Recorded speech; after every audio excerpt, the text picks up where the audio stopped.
Like to cross over to an address by Interior Cabinet Secretary on the latest on matters state of security. Let's listen in. Slavery, torture, and inhumane and degrading treatment. No religion, no scripture, no legal provision will save you from accountability and justice. We will not fear you because you are invoking the name of God. We are all human, and we all know God in our own ways. So we are not going to allow you perpetrate crimes and hide behind scripture. And fundamentalism and extremism is not a reserve of a particular religion. All criminals hiding behind religion, your time for business in Kenya is over. Look for another business. People manipulating believers and faithfuls, robbing them their property, indoctrinating them, radicalizing them. And when we ask questions, they wave some doctrine. As you are aware, we have established a task force, and the Commission of Inquiry has been established.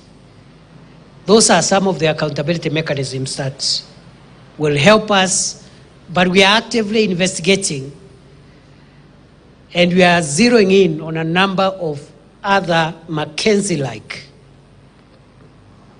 people before they cause us harm. The harm levels could be less, but the direction they are taking is the Mackenzie-Shakahola route.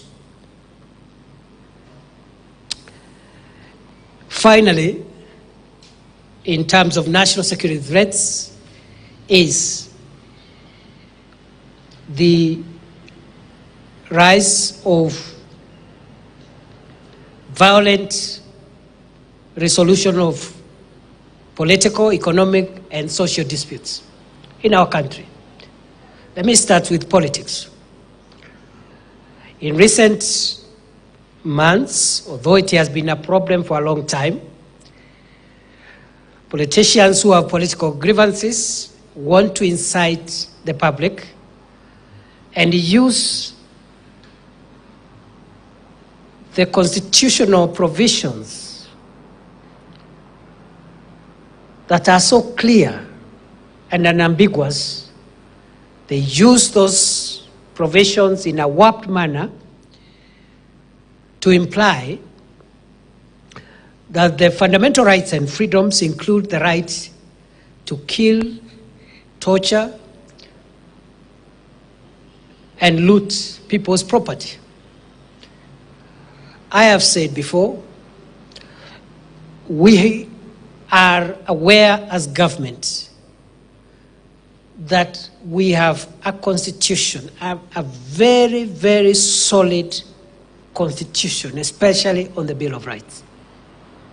But we are also aware that constitution is carefully worded to allow the exercise of those rights within the law and in a situation of peace and law and order. Started at the national level. That culture has now percolated to the countryside, to lower levels, to low-ranking politicians, and in the period under review, we have witnessed certain behavior, if not curtailed, will make our country break down its long tradition of law and order and the rule of law.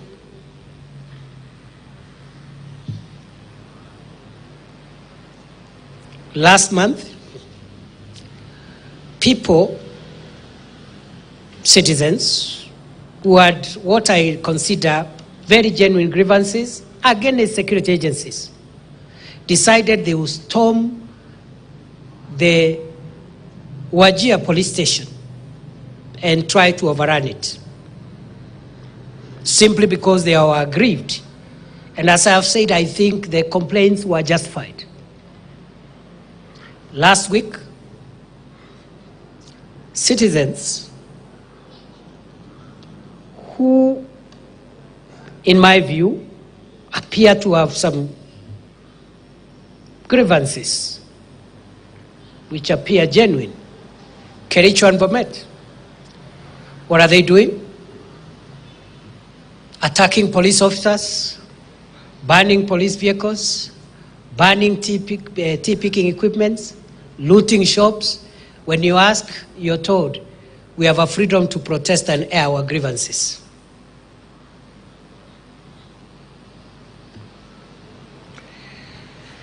I have just returned from Misibania, where over the weekend, last weekend, a group of hundreds of heavily armed civilians carrying crude weapons, including stones, axes, and all manner of crude weapons, stormed Isebania police station. Again, on the basis of what appeared to be very genuine grievances. Highly organized, highly facilitated group of civilians and citizens attacked a police station, attempted to overrun the police station, attempted to break into the armory and steal firearms, attempted to free persons who were in lawful custody. I am from that border town now this morning, and I have made it very clear that first we will take accountability as security agencies that when we do not deliver our services or some of our officers are engaged in corruption or they are engaged in harassing wananchi, we are going to take action against those officers.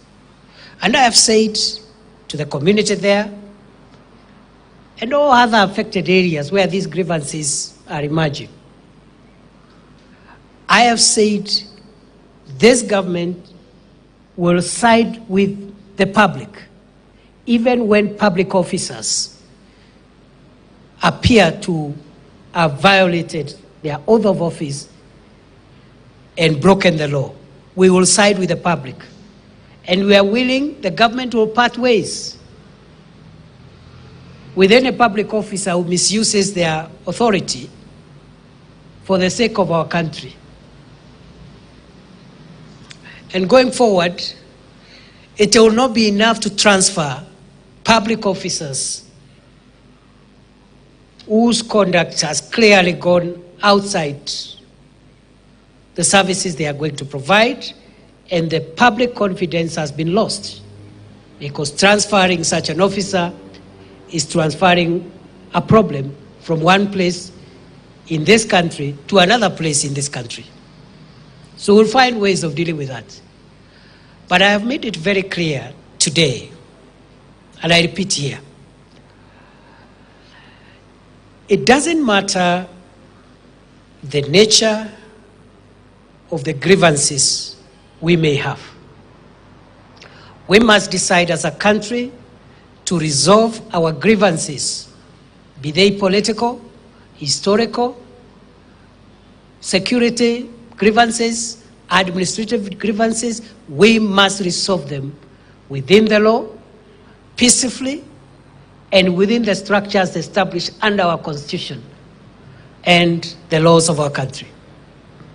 We will not allow members of the public to use the excuse that they are aggrieved to storm security facilities and try to undermine the facilities that differentiate our country from countries which are not run on the basis of rule of law, peace, and order. Many countries in Africa have disintegrated into violence.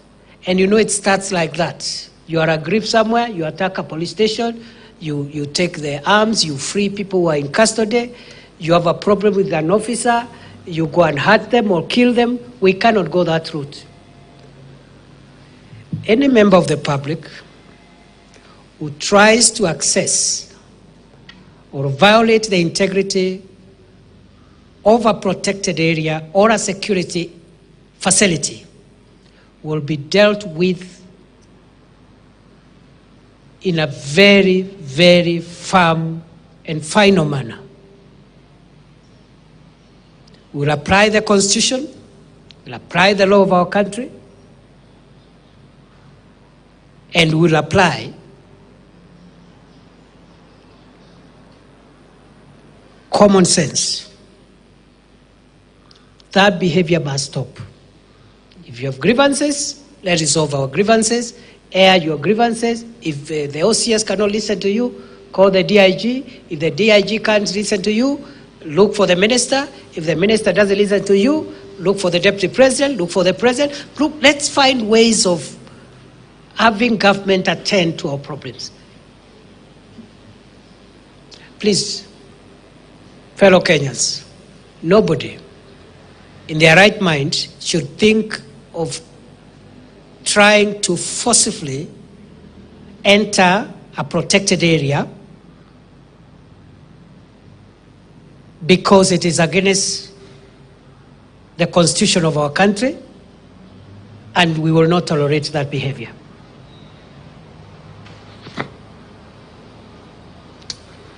During the period under review, we have also established, we have perhaps a final priority area of our national security, and that is climate change, which appears an environmental issue.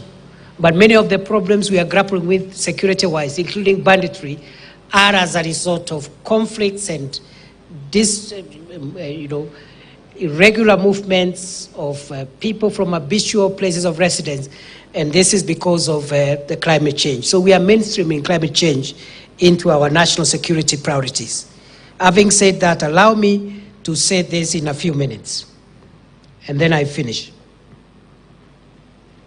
Other than mapping out that assessment, we also want to admit that we have had setbacks.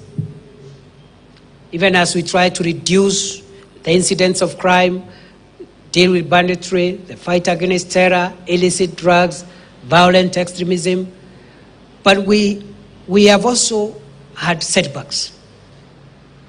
I'll just isolate 4. One, for me, one of the biggest blots on our performance as a country and our security agencies is the unfolding matter of the Shakahola forest massacre.